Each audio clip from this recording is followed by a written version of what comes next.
the chicks were clapping and stuff. I'm like, leave me alone, please. Like, everything is not fine. Everything is not fine, guys. My November reads is not doing well. Last month, I managed to finish 6 books, and that is a lot, honestly. I don't know how to... I know, like, people on the internet, they're all, like, finishing, like, 10 plus books, which I don't understand. Do you guys not work? Like, how are you guys reading so fast? Like, what is your words per minute? Like, I need to understand. I don't understand. And they were all reading, like, really thick books. I don't understand. I know that when it comes to, like, reading, we're not supposed to, like, compare ourselves to, like, the people on the internet because everyone has different reading paces. I get it. Alright, but I don't understand. Oh yeah, I forgot. Welcome back to my channel. My name is Anne. To give you an update about my November reads, we're not doing well. We only finished 1 book, and we've been reading like a few books at the same time, and it's just not hitting. Anyways, the drama is over. We're now gonna go through. I'm gonna give you an update about my November reads and how it's currently going. Yeah, I did finish 1 book. I will probably do a proper book review on this book, which is The Convenience Store Woman by Sayaka Murata. I give this a 3 out of 5, I think, because I feel like I understand what the book is trying to do, but ultimately I don't think that it's a book for me. Also probably because I have like really high expectations for it, and people were saying that it's very humorous and everything, but it's not humorous, honestly. And it's well, okay, so here's the thing. When people say a book is humorous, a book is funny, it all boils down to like your, I guess, like your tag of humor. It's not hilarious.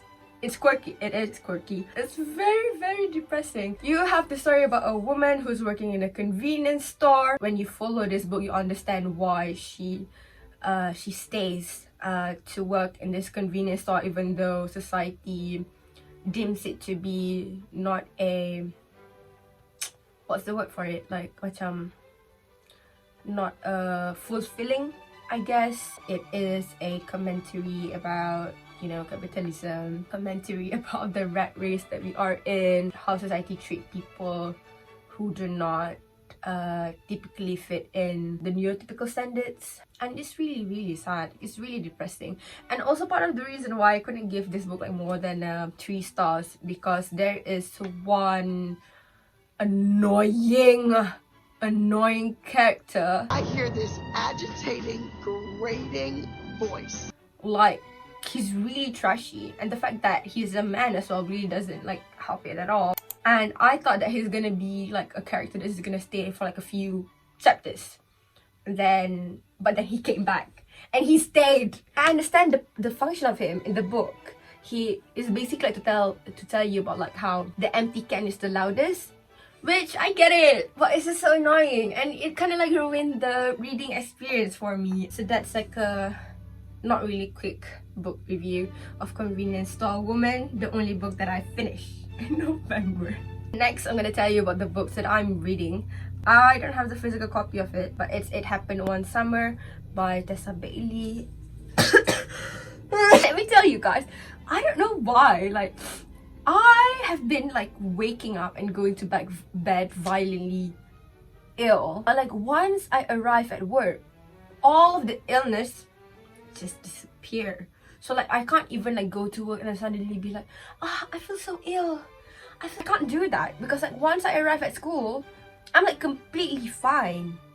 I do not get it. I hate being this rat. Going back, this book is about an Insta famous meets a fisherman, and then they fall in love, but you know, they are both from the different sides of the world. One is from like the glam and glamorous, one is like very homely and village. So you got like this like 2 worlds apart meeting. I'm currently like 64% through the book, and I'm having the worst time.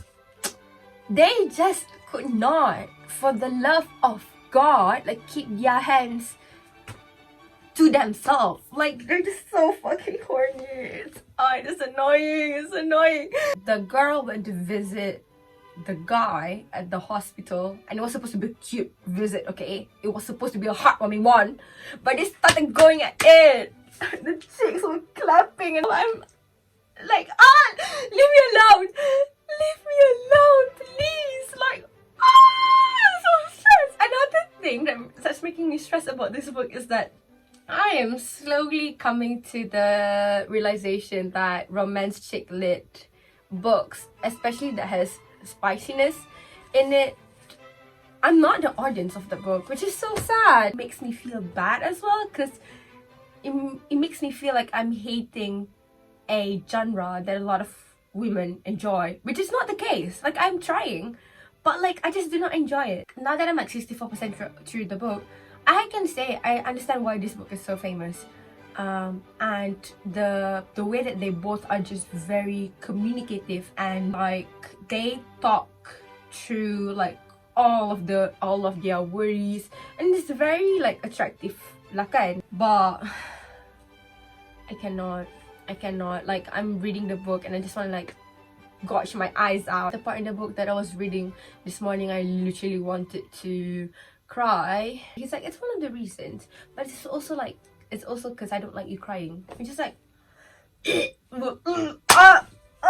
cannot please let me.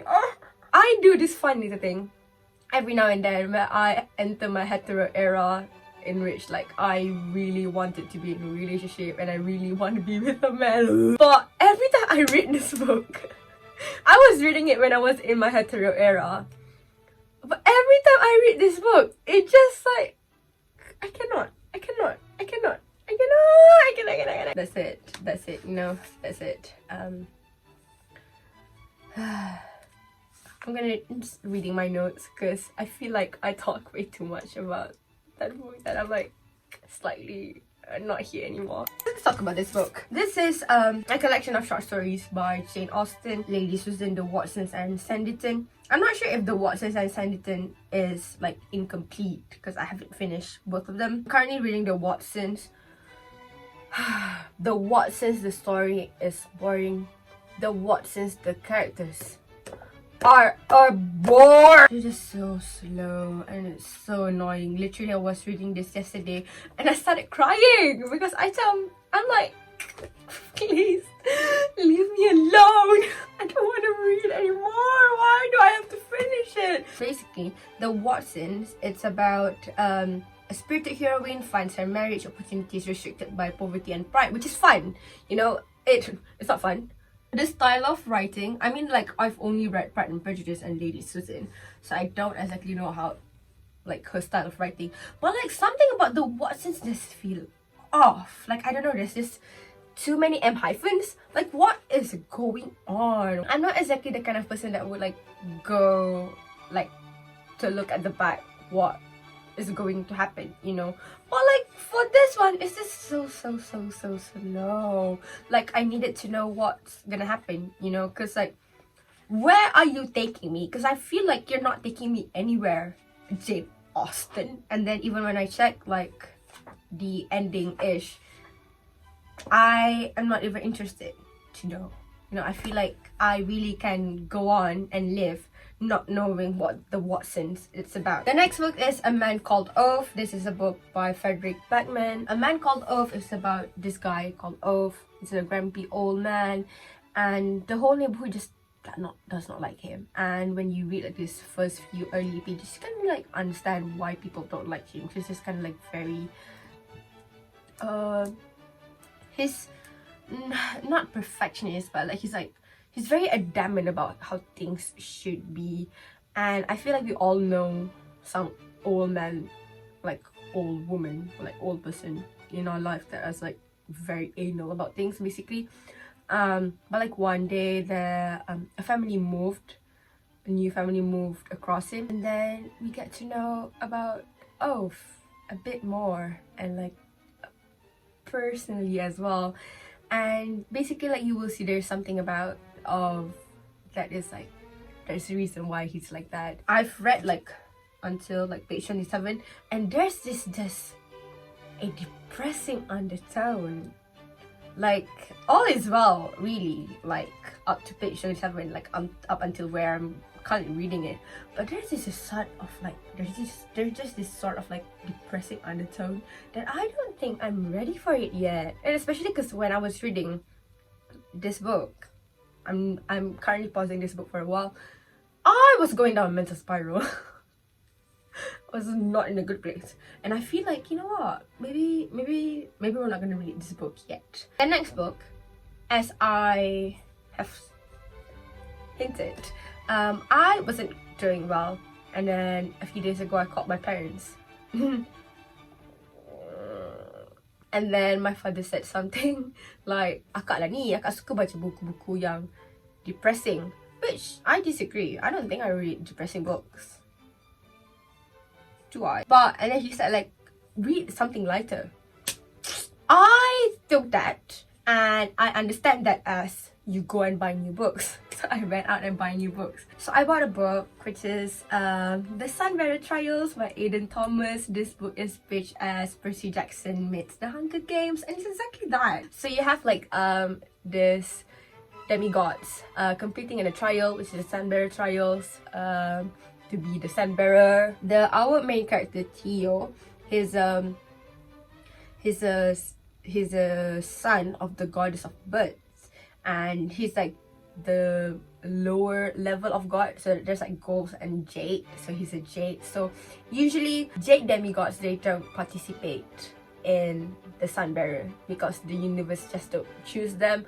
But like, of course, the universe has decided to choose him. One thing that I like about this book is that the diversity and inclusivity is so casual.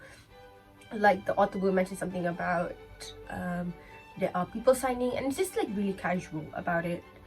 I don't know, like in my head, but like it's not really fair for me to say this because I haven't read YA for the longest time. In my head, I've thought that, you know, diversity and inclusivity in YAs used to be like such a big thing, and then the author will go out of their way to sort of like over explain and override about it. But like in this book, it's just like, you know, this is just how our world works. We have people who sign because there are people who deaf. I would say, like, I don't know, I've never read Percy Jackson.